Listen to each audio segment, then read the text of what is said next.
What's up, Star Wars fans? Elvis, the Brodalorian here at Rebel ScumCon 2025, sitting with the GOAT himself, the legendary Lorner Peterson. Good morning, Lorne. How are you? Fine. The GOAT, I just never heard that word referred to me. Greatest of all time? I mean, look at the table, man. Like, Star Wars wouldn't have happened without you.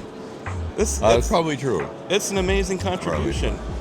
So I know you're asked these questions all the time, and I really appreciate you taking the time to answer a few. Ask a question different and answer different too. So I happened to talk to Roger yesterday, and he told me that you guys met for the first time in 50 years. Yeah, I'd heard of him. I saw zillions of pictures of him, all that kind of stuff, the stories. But we just met a couple of days ago. That's wild.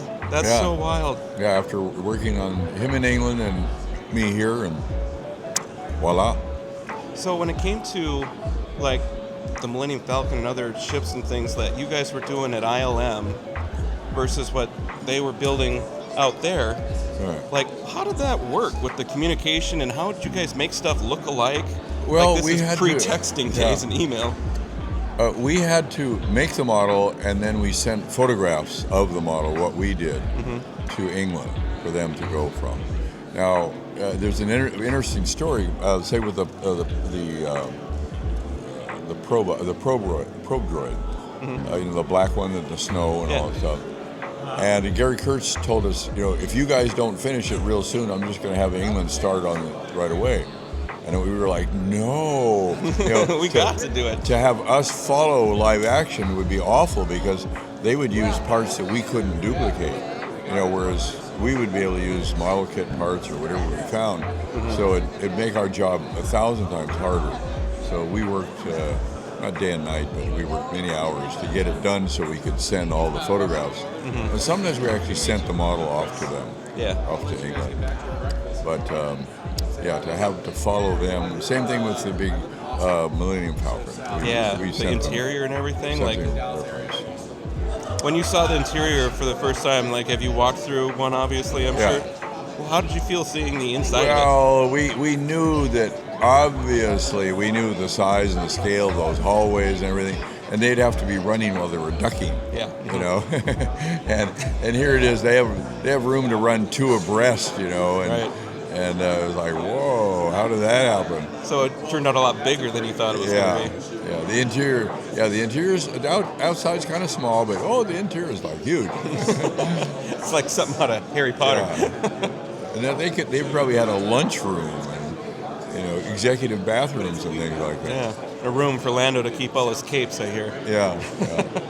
So I'm sure everyone loves to ask you what your favorite prop is, but I was in the panel the other day and I heard about how you wanted to take Slave One or Boba Fett ship, whatever you want to call it these days, and you wanted to kind of make that your own project. I did. Yeah, it was. We were starting to have so much work in the shop, that I could only hit the tops of the waves. I think I said that too. And when Slave One came along, I thought, God, I love the design of Slave One. It's a beautiful ship. It had the right mechanisms in it, all that stuff, the way it landed. So I still had to do my other jobs, but I saved some time for that. And me and Ease and one other guy basically did it. So I hear a rumor that it's based off of a Marin County light fixture. Yeah, it's a light fixture that no longer exists, but the last one they took down maybe 4 years ago. It had that. From a certain angle, you look at it, it was exactly the right. There's a photo online, and the one that's going off to the left, I look at it, I'm like, oh my God, that's Slave One. Yeah, isn't it amazing? Isn't it? But if you went other angles, it didn't look like Slave One. If you look directly up, it was actually round rather than an oval. But it looked like an oval, and that's the way we interpreted it. It's such a unique design for a ship, and it's incredible. I am a huge Boba Fett fan. So seeing the ship and then learning what it came from, this guy's a huge Boba Fett fan. But seeing that light fixture for the first time just last night, someone told me about it, I'm like, it's Slave One. Yeah. It's so like it. Yeah, and it's so different than in other ships too. Exactly. It lands. You know, the Millennium Falcon originally, the reason it had a rotating cockpit is that George said, I want it to land that way, but I want it to go like a sunfish, flat, and fly like this to the cockpit, and we made it so it would rotate. And then once it was done and they filmed it that way, we went, nah, I don't want the sunfish thing anymore. So it was all done flat, which is, but Boba Fett got a chance to return to that kind of idea. You know, different when it's landing than when it takes off. I was curious, how'd you feel seeing Boba Fett ship in Mando when they actually had the rotating cockpit and all that? Yeah. Oh, I thought, they finally used it the way it was supposed to. It really worked out really well that way. Yeah, we never did make a gimbaling cockpit, that you could actually see, but that's what happens. Supposedly it has a gimbaling cockpit on the inside. We could have done that, but you don't add something the director, the designer doesn't ask for, because it's like, well, how much time did you spend doing that? And it's not being used in the film, that kind of thing. And everything just comes down to budget usually, right? It does. And timing. Yeah. George always would err on the side of quality, as long as it arrived on time. But he really loved quality of design and all that thing. So that was very good, very fortunate for us. If something is only in the film for 15 seconds, and that's the only time it's in, if you spend too much money on that, it's like, And the only exception to that is that if in the script from the director, it's going to be used elsewhere, other times, or he just wants an absolute beauty shot, and you go from something like that. But normally, it has to be done if it's just going to be done for a short time, 1 week. 2 weeks. Knock it out, get it done. Well, it's such an iconic ship, by the way, and thank you for sharing that information about the light fixture.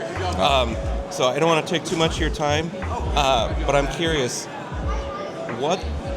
so I remember you saying in the panel again, you said, we knew it was going to be successful. Yeah. We knew it was going to make money. But then this, 50 years later, what's that mean to you, seeing this and being at a con like this, like Rebel Scum Con? It's both bizarre and amazing, It was bizarre 20 years ago, too, that the legs that it had.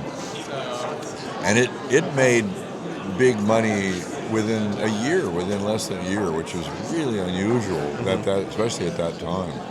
It was just, I think within a year it brought in 400 million, something like that. I mean, those space battle shots that, Dystrom did, I think, with the angles in the camera and the programming of all that stuff that they did. Yeah. It was, people had never seen anything like it. And it wasn't, at that time, it wasn't even programming. That was Ken Ralston planning out layers of film and then putting it together optically. That kind of stuff. So compositing it. Yeah, the composites. It wasn't. You're absolutely right. It was the most amazing kind of pat your tummy, touch your nose, tap dance, waltz, jump on a trampoline, all at the same time to get something like that to happen. You had to be planning. What's this going to do? What that layer is going to do? What this layer is going to do? On and on and on. Excuse me for coughing. My throat after 3 days is a little bit of toast. It's gone a little bit. That's all good. Thank you so much. Really appreciate all the time. Sure. Thank you for coming, by the way, and thank you for doing what you did at ILM. Like, you've changed all these people's lives. Hey, they paid me. I'd do anything, I don't know. It's just a job. Yeah. Well, you see how much fun you have doing it, and that's just really nice to see. Yeah, we had more than our share of fun, that's for sure.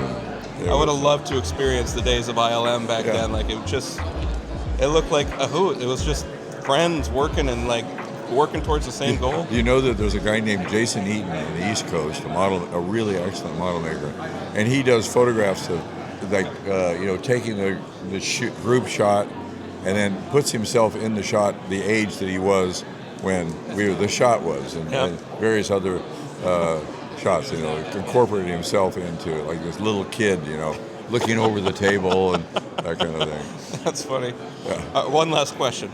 So imagine a Star Wars Mount Rushmore. I'm stealing this question from my bud. If you had to choose 4 faces to put up there, Star Wars characters, who would be your Star Wars Mount Rushmore? Well, it would be for sure John Dykstra.